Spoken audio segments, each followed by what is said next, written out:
Target ang mga masiselang isyu ng lipunan na sangkot ang ilang mga ahensya ng gobyerno at mga personalidad. Hihimayin ang iba't ibang mga isyu, balita at usapin. Puntirya ang mga tiwali at ilalantad ang mga mali sa pamahalaan. Walang sasantukin. Tamaan na ang tamaan. Kung salot ka sa bayan, sapul ka ni Rex Cayano sa Target. On air. Eto, matindi po yung naging pagbati ko sa mga kaibigan na ibinabato ni Kabataan Party List Congressman Raul Manuel. Alam niyo naman itong si Congressman Raul Manuel, mga kaibigan, number 1 po itong kritiko ng palasyo po ng Malacanang. Sa madalit salita, talagang lagi pong kontra. Itong Kabataan na party list, mga kaibigan, dahil kino-question niya si Senator Bato de la Rosa. Di ba nung una kinausap ni Senator Bato de la Rosa si SP Senate President Chis Escudero na siya po dadalo doon po sa pagdinig po doon sa Kamara at natural hindi po siya atin. Bakit kamo? Kasi kasama po doon sa iniimbitahan ang dating Pangulong Digong. Ngayon kino-question po ng Kabataan Party List si Congressman Raul Manuel yung pagtanggi ni Senator Bato de la Rosa na hindi ho siya pupunta doon po sa pagdinig po ng House Committee on Human Rights ukol po doon sa extrajudicial killing. Di ba nung panahon po ng Duterte administration, mga kaibigan, siya po ay naging chief po ng Philippine National Police. Ang problema, mukhang hindi ho a-attend si Senador Bato de la Rosa. Kumbaga, tapos na po yung usapin na yan. Bagamat number 1 po kasing kritiko, siyempre itong Kabataan Party List. Siguro, sabi nga po nung iba, teka, mas may na bakit po hindi ho magpakita? At umatin po si dating Pangulong Digong dyan po sa Kongreso. At saka itong si Senador Bato de la Rosa, mga kaibigan, at may nabasa ko sa isang statement, mga kaibigan, sa isang press release na pinadala po sa atin na nagko-cover po dyan sa Senado, mukhang binigyan diin ni Senador Juan Miguel Zubiri. Alam nyo, halos ilan na lang po, kumbaga mabibilang mo na lang sa palad mo kung sino yung talagang loyalist doon po sa PDP laban. Para bang yung iba medyo naiiba na ho yung pananaw. Abay, bakit ka mo? Di ba, sabi ko nga ho sa inyo, kada magpapalit po kasi ng administrasyon, abay, naglulundagan po yan doon po sa bagong political party. Teka, nung panahon lang po ni dating Pangulong Digong, alam nyo kung isa-isahin nyo, di ba, yung grupo nga, yung mga miyembro nga ng Liberal Party, halos nagkaubos po sila at naglipatan po dun sa PDP laban. Ngayon naman, unti-unti na hong nauubos po sila at siyempre sumasapi na doon po sa administrasyon, mga kaibigan. Kumbaga, alam naman po natin na kapag sabi ko nga sa inyo, pagbago ang administrasyon, given na ho yan, particular ho dun sa mga mambabatas. Bakit ka mo? Paano kung ipitin at hindi ho makakuha ho ng pondo yung mga bawat distrito nyo, Kaya itong pinadalang Viber message po sa atin, mga kaibigan, at binigyan din po ni Senador Juan Miguel Zubiri na wala daw pong plano ang Solid 7. Teka, sino ba yung Solid 7 dyan ho sa Senado, mga kaibigan? Di ba yan po yung pinamumunaon po ni Senate Minority Leader Aquilino Coco Pimentel. Ito, si Coco Pimentel talagang iba po pananaw po nung mama. Kasi doon po sa pinakahuling meeting, nagsagawa po ng pagdinig. Kumbaga, siyempre nag-meeting po yung grupo. Yung 7 senador, mga kaibigan, na sinasabi po doon ng dating SP at dating Senate President Mig Zubiri. Alam nyo, may mga nakausap po tayo dyan po sa Bukidnon Province at taga dyan po ang misis ko, mga kaibigan. Alam niya, medyo sumasama ang loob ng taga Bukidnon, taga Malaybalay City. Abay, bakit ka mo?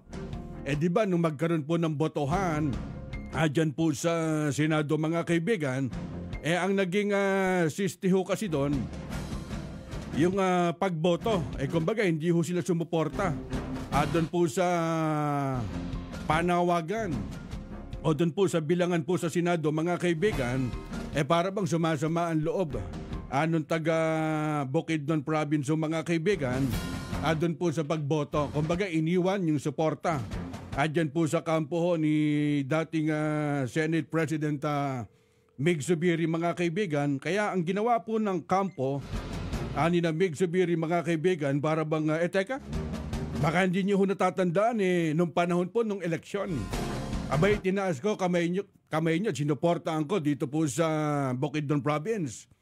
Para bang lumalabas doon, mga kaibigan, para bang naitsapwera yung kampo ani na dating SP o Senate President. Kaya itong Big Seven, mga kaibigan, sinasabing solid sa Senado na pinamumunuan po ni Zubiri, nabalak po nilang manatili, kumbaga, independent at hindi po magiging kasapi po ng oposisyon. Kumbaga, nanindigan po sila na sila po magiging, hindi po sila magiging kasapi ng oposisyon ho, mga kaibigan. Maliban po kay Zubiri at saka ho Senador Villanueva, mga kaibigan. Teka, speaking of Senado, di ba nung last week pinag-usapan natin sino po yung matunog na pangalan? Kasi wala pa rin po mapili ang palasyo ng Malacanang.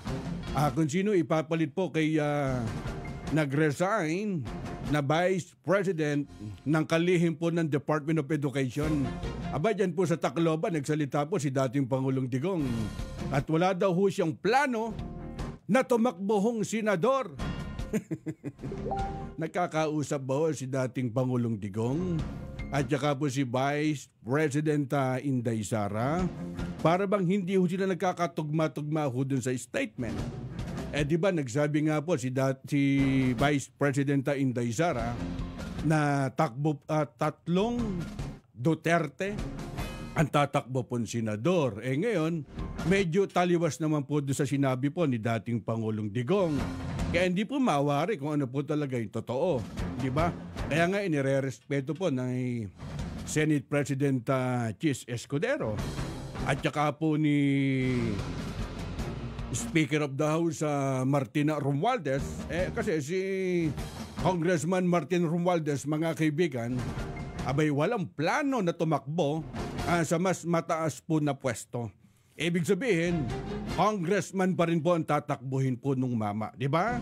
Kaya itong Solid 7 na nag-meeting po kamakailan, mga kaibigan, mananatili daw po silang independent at hindi ho magiging kasapi po ng oposisyon. Maliban po kay Senador Mig Zubiri, nandiyan po si Senator Villanueva. Ito po yung mga binubuo ni na Senador Loren Legarda. Nandiyan po si Senador J.B. Ejercito. At saka po si Sherwin Gatchalian, Zani Angara, at saka Senadora Nancy Binaya. Kaya wala umano ikababahala na pumalit po sa kanyang pwesto itong si Senate President Chis Escudero. Ibig sabihin mananatiling hindi ho sila magiging kasapi ng opposition ho, mga kaibigan. Kasi may mga nagsasabi na teka, paano po si Senator Bato de la Rosa at saka si Senator Francis Tolentino? Para bang yung iba medyo tumatawid na po ng bakod. Bakit kamo? Siyempre, ang pananaw po nila, kumbaga tapos na ho ang political career ng dating Pangulong Digong. Paano po namin maisasalba yung aming pwesto? Kumbaga re-elect po kami na senador ho, mga kaibigan. Kaya ang dapat po dito, mga kaibigan, suportahan na lang po natin. Ayun, nakaupo po sa palasyo po ng Malacanang. Ganun lang po yun . Kumbaga, yung iba ho kasi, halimbawa, kagaya po ni Senator Bongo, tanggapin na po natin ang katotohanan. Medyo naninimbang po yung mama Abay, bakit kamo? Paano po kasi? Siyempre, nung una, talagang yung pagiging loyalist niya ho kay Tatay Digong, 101%. Kumbaga, nakaakibat po yun. Ang problema, dyan po sa Angeles City, Pampanga, di ba, nagkaroon po ng isang pagtitipon po dyan. Binanatan po doon si Senator Bongo, di ba, kung napanood nyo. At nag-viral po. At nag-trending, kumbaga, naging usapin sa mga social media vlogger. Kasi ang bawat kandidato po kasi, kumbaga may mga nag-handle po dyan ng mga vlogger po. At sila po yung gumagawa po ng paksyon o gumagawa po ng ingay. Kaya si Senator Bongo, kumbaga nakadiretso po siya tuloy kung ano po yung gagawin niya. Kung ano po yung magiging mission po niya. Kaya may mga nagsasabi po dyan, paano po yung mga loyalist po kay Digong na mga senador? Kagaya po ni Francis Tolentino, ni Senator Bato de la Rosa, paano po magiging role po nila, di ba? Dahil sa midterm election, kumbaga sa 2025, napakasikip ng labanan po sa pagkasenadora. Panatilihing masaya ang paglilibang, magtakda na oras at limitahan ang gastos sa paglalaro. Huwag magsugal kung nalulungkot. Huwag hayaang makasira ng buhay at pamilya. Para sa impormasyon ukol sa responsible gaming, tumawag lamang sa hotline number 02-8404-0171 o bisitahin ang www.casinofilipino.ph. Isang mensahe mula sa PAGCOR. Gambling is for 21 years old and above only. Keep it fun. Game responsibly.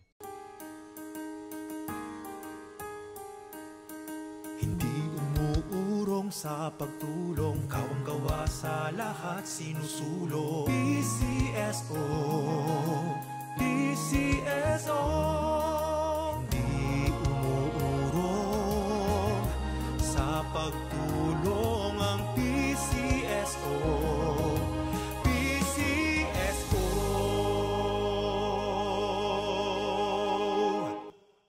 Oras hatid sa inyo ng Grand 88 Gaming Corporation.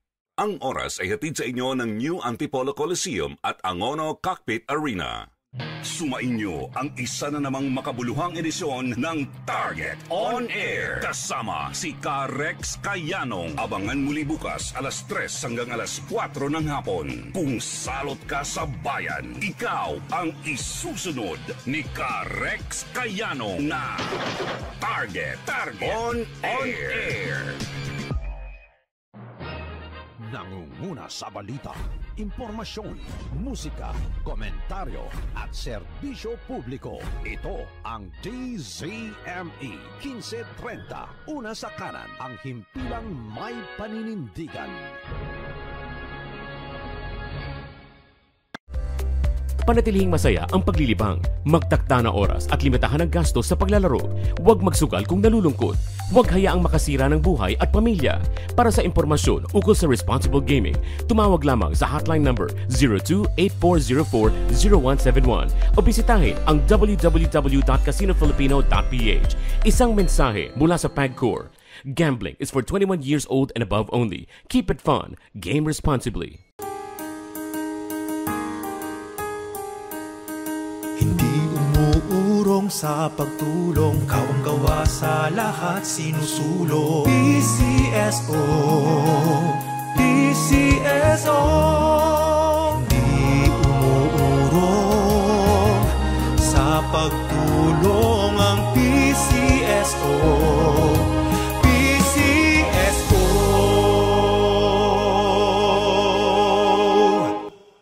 Oras hatid sa inyo ng Grand 88 Gaming Corporation. Ang oras ay hatid sa inyo ng New Antipolo Coliseum at Angono Cockpit Arena. Sumainyo ang isa na namang makabuluhang edisyon ng Target On Air. Kasama si Rex Kayanong. Abangan muli bukas alas 3 hanggang alas 4 ng hapon. Kung salot ka sa bayan, ikaw ang isusunod ni Rex Kayanong na Target On Air. nangunguna sa balita, impormasyon, musika, komentaryo at serbisyo publiko. Ito ang DZME 1530. Una sa kanan, ang himpilang may paninindigan.